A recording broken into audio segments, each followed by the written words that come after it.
повеќе од 85.000 граѓани се под закана за блокада. Управата за јавни приходи објави список на граѓани на кои им е доставено решение за присилна наплата на радиодифузна такса. На новата септемвриска листа се 85.790 физички лица на кои ќе им биде блокирана сметката и присилно ќе се наплата долговите за радиодифузна такса. На овој список се граѓани должници од целата земја.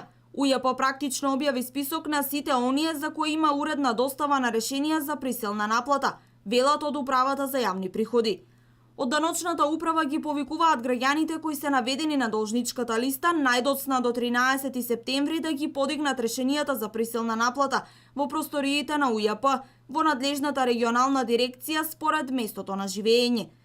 Доколку обврзникот има извршено уплати на радиодифузна такса во периодот од опомената или известувањето до изготвување на решението за присилна наплата, потребно е да приложи докази при приемот на решението, како би можел даночниот орган да ги земе предвид и да спроведе правилна постапка на присилна наплата.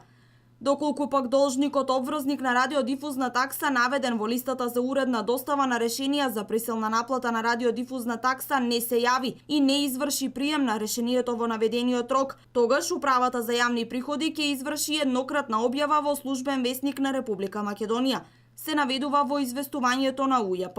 Остри критики за начинот на наплата на крајот од минатата година упати народниот правобранител. Според поплаките од граѓаните што стигнале на адреса на канцеларијата на правобранителството, имало бројни примери на жалби поради неоснована наплата на радиодифузна такса на лица кои повеќе од 2 децении не живеат во земјава, а мора да ја плаќаат давачката. Потоа двојна наплата на такса, односно во едно семејство и по двајца обврзници. Инаку во земјава има близу 500.000 обврзници и во однос на бројот на должници скоро секој шести не ги плаќа сметките.